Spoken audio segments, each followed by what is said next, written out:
আপনাকে কি করতে হবে, কনভিন্স করার টুলসগুলো জানতে হবে। তাহলে ডিজিটাল মার্কেটিং এ কি কি ডিজিটাল মার্কেটিং আছে, সবগুলো ডিজিটাল মার্কেটিং এ আপনি পারদর্শী হতে হবে। না জানলে আপনি এটা কি করতে পারেন, জেনে নেবেন। এই ডিজিটাল মার্কেটিং এর মধ্যে একটা মার্কেটিং আছে ইমোশনাল মার্কেটিং। এটা কি বলে? Emotional marketing. ইমোশনাল মার্কেটিং, এটা কি আপনি পারেন? এই ইমোশনাল ঠেলায় আমরা অনেকে ভুল কাজ করি, আবার অনেকে কিন্তু ভালো কাজ করি, রাইট কিনা?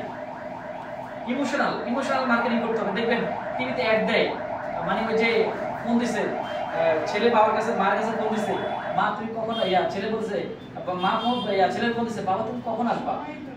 বলেছে এই তো মা কিছুক্ষণ পরে আমি রওনা দেব। মানে এটা আমাদেরকে দেখাচ্ছে যে আমরা এটা দেখতেছি, রাইট কিনা? এটা আমাদেরকে ইমোশনাল ভাবে ওইদিকে ফোকাস করতেছে, রাইট না? বুঝেন না ব্যাপারটা? কথা কি বুঝায়? তাহলে এই যে ইমোশনাল ভাবে আপনিও বিভিন্ন ভাবে মার্কেটিং করতে হবে, যারা মানুষ আপনার প্রোডাক্ট কিনে, যারা মানুষ আপনার জয়েন করে, না বুঝেন না? ওই যে আমাদের একজন ম্যাডাম, ওই যার নাম জানি কি ভুলিতে গেছে, আমার নাম কি, কামুন্নেসা ম্যাডাম, তাই না? উনি কি করে, কি গরুর মাংস রান্না করে, ওয়াও আজকে গরুর মাংস রান্না করতেছি, ঠিক আছে? কিন্তু একদিনও তো হবে না, ঠিক আছে? উনি ওইভাবে মার্কেটিং করতেছে, ঠিক আছে? এক একজনের কাছে এক একটা মার্কেটিং। তাহলে আপনি আপনার জায়গা থেকে বিভিন্ন মার্কেটিং, তাহলে এই বিভিন্ন মার্কেটিংয়ের সবচেয়ে বেশি গুরুত্বপূর্ণ হচ্ছে ইমোশনাল মার্কেটিং। যদি আপনার কাস্টমারকে ইমোশনাল ভাবে আপনি মানে ফোকাসে আনতে পারেন এবং সে আপনার প্রতি কিন্তু কি ইন্টারেস্ট করে পড়বে, রাইট কিনা? বিভিন্ন ভাবে কাস্টমারকে কনভিন্স করতে হবে। এরপর হচ্ছে আপনাকে এসএমএস। অনেকে কিন্তু কি স্মার্টফোন নাই, আছে অনেক স্মার্টফোন আছে, এখানে কি সবার স্মার্টফোন আছে? সবাই আছে? নাই তো, সবার হাতে আছে, আপনি সবার আছে?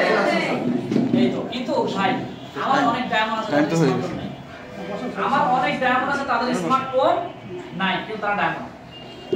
আপনার স্মার্টফোন আছে, আপনি ডায়মন্ড হতে পারতেছেন না, সেলস করতে পারতেছেন না। আমার অনেক ডায়মন্ড আছে, স্মার্টফোন নাই, কিন্তু তারা এটা কি সম্ভব? এটা কি সম্ভব? আপনার জন্য কি সম্ভব? আপনার হাতে যদি একদিন যদি স্মার্টফোন না থাকে, আপনি তো অসহায়, আপনি তো মনে করবেন কি জানি হারা গেছি আমি, মানে এরকম মনে হবে, রাখি না? এরকম কার মনে হয়? একটা দিন যদি স্মার্টফোন না থাকে আপনার হাতে, না শুধু স্মার্টফোন না, যদি ফেসবুক না ঢুকতে পারেন, কেমন জানি মনে হয়? তাহলে ফেসবুক আমাদের কিভাবে কিন্তু কি আটকে রাখছে, খেয়াল করে দেখেন ফেসবুক কিভাবে আমাদের আটকে রাখছে। তো আমাদের অনেক ডায়মন্ড আছে, তারা কিন্তু কি মোবাইল ফোনের মাধ্যমে ব্যবসা করে, এসএমএস দিয়ে, মানে এসএমএস এর ইনফরমেশন সেভ করে। আপনি এসএমএস এর মাধ্যমে মানুষকে জানতে পারেন, মানুষ আপনার কল নাও করতে পারে, কিন্তু একটা এসএমএস দিয়ে রাখবেন। এখন কিন্তু আপনার একটা এসএমএস দিলে কিন্তু কি একসাথে অনেকগুলো কাজ চলে যায়। এটা কি এসএমএস বলে? ব্রডকাস্ট। হ্যাঁ, আপনি এসএমএস একজনকে দিলে অনেকগুলো চলে যায়। এই যে আমাদের ইন্টারনেট বন্ধ হয়ে গেছে এই সময়, আন্দোলনের সময়, রাইট? আমি প্রতিদিন 4-5 লোকে এসএমএস দিচ্ছি, 4-5 লোক মোবাইলে এসএমএস, আবার হোয়াটসঅ্যাপ না, ইন্টারনেট বন্ধ, হোয়াটসঅ্যাপে যাবে কেমনে? Direct number SMS. আর আপনি ওইভাবেও মার্কেটিং করতে পারেন, টিমটাকে উজ্জীবিত করার জন্য, টিমটাকে উৎসাহিত করার জন্য, এবং আপনার কিন্তু কি লিডারদেরকে কিন্তু মোটিভেট করার জন্য। আমি অনেককে কিন্তু মেসেজ করছি, আপনারা পাইছেন কিনা? অনেকেই পাইছেন, কিন্তু আমার লিডাররা এত স্মার্ট, এটা ফলো করে না, ঠিক আছে? এত স্মার্ট, ফলো করে কি দরকার এটা আমি জানি। আমি তো দেখি কে ফলো করে না করে, এটা আমি দেখি। তো আমাদের কিন্তু আরো অনেকগুলো বিষয় আমাদেরকে জানতে হবে। তার মধ্যে হচ্ছে যেমন আপনারা